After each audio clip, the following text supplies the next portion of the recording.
Hello and welcome to the Album Man, and today we're going to be talking about one of my favourite music related things that I don't often really get an opportunity to talk about, and this is a new series just looking at some of my favourite album covers of all time. Now these are in no particular order. I find it hard to order them, but I've always loved art ever since I was younger. For the great artists and stuff. I've been to some of the great galleries, the Guggenheim, the Louvre, the Tate in London. Been to Van Gogh's apartment and Monet's garden at Giverny. But one of the things I've always loved, I've loved just some of the simplicity and also even extravagance of album artwork. Definitely one of my favourite mediums of art, and certainly a lot better than most of the modern art we get nowadays. Because, since when has a urinal been art? I don't know. But, yes, so I thought we'd look at this, I would say, fairly underrated form of art. And this is just a series which is going to be looking at some of my favourites. Some you'll probably agree with, some you'll probably disagree with. In fact, I've seen a couple of these on lists of worst album artwork of all time. This is a purely 100% subjective list.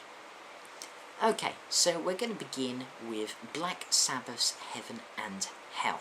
So hopefully there should be images showing here, or whatever, for all of the artwork. So, let's talk about this one first. Now this one, it may not seem the greatest at first. I mean, at the end of the day, it's three angels having a fag and playing cards. And that's what I love about it.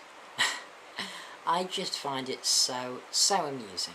You have these angels, you can see the halos above their heads, and they're just sitting down, having a smoke, playing bloody gambling.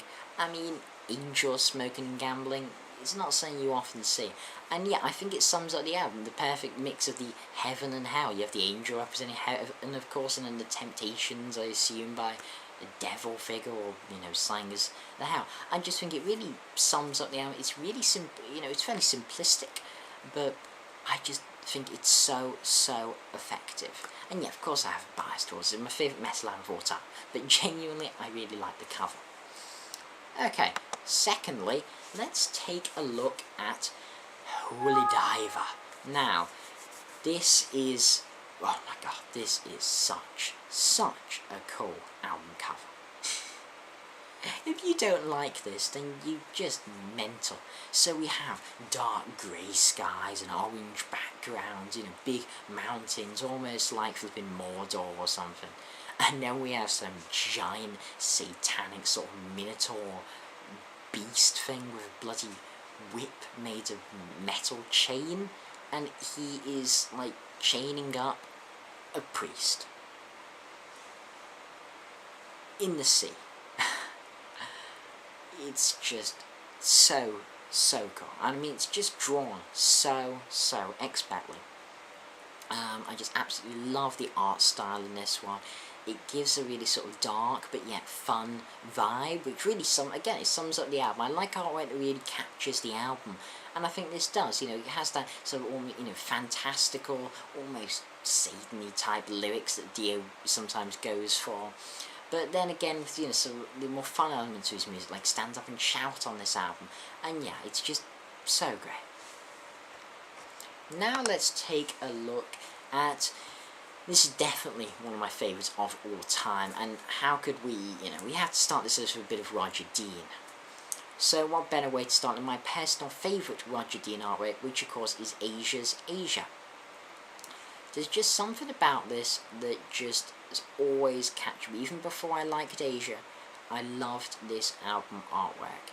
It has a really quite a Far Eastern style to it almost, especially the way the water's done with the waves and stuff, and the way, the monster's done. It's a very sort of, I would say, Japanese-esque almost sea monster, which again, I mean, the band's called Bloody Asia, so what do you expect?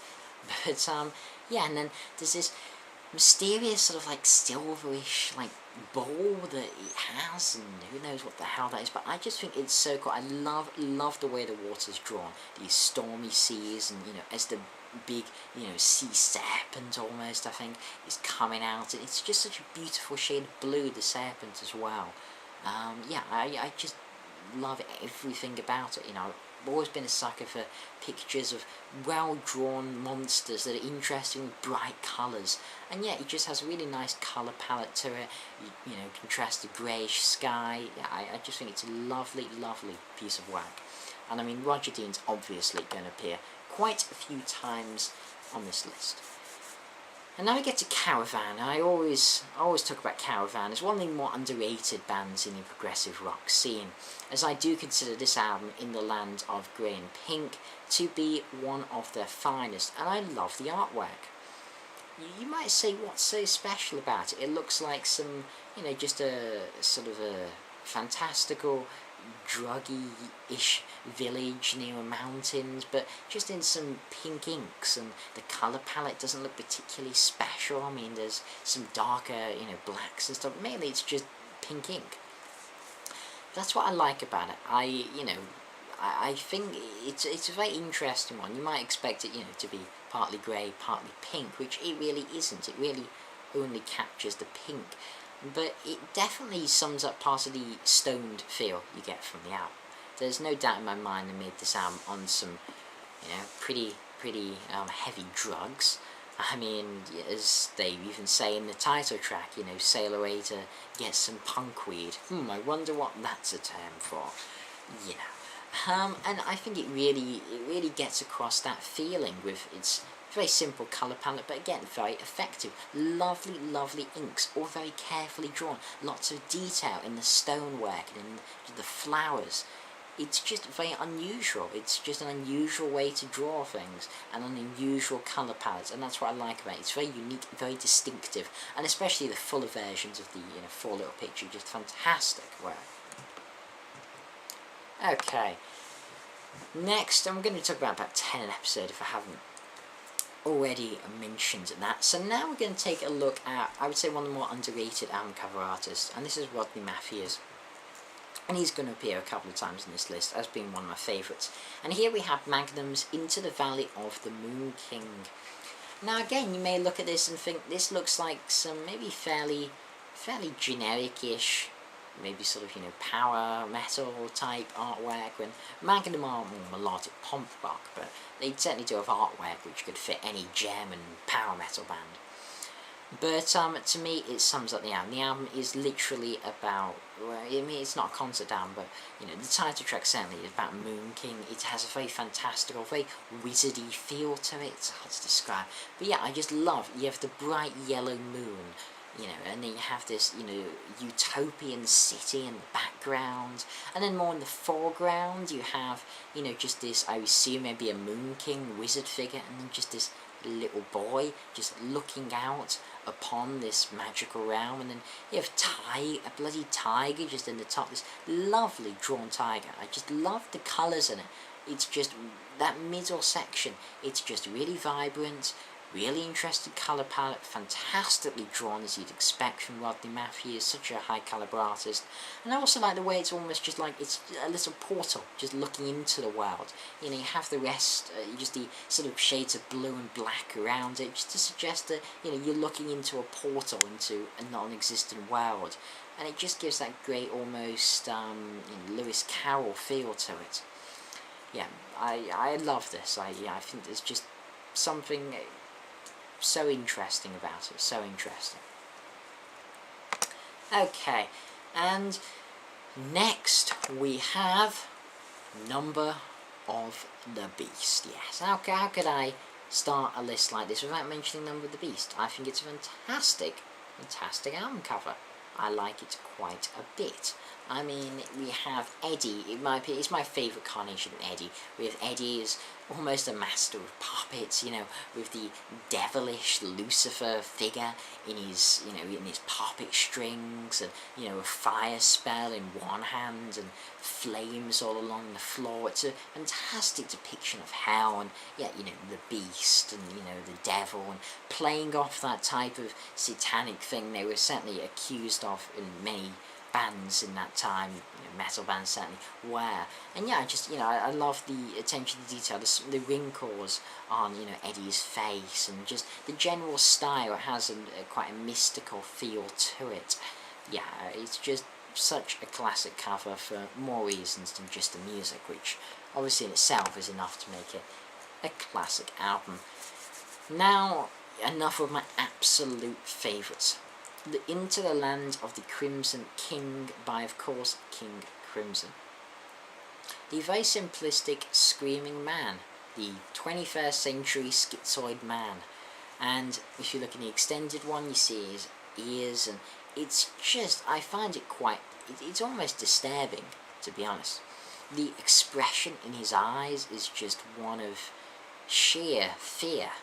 I mean, it's just the scream, you can almost hear it looking at it. It's just, such a loud, frightful scream, just pure terror the artist has managed to create in this picture. The use of shades is just, it's fantastic, and such a shame the guy died not too long after doing the cover. But now Robert Fripp, I think he bought it, or certainly picked it up afterwards, and from the person's office, it was just being left around or something, and now has it in his personal collection.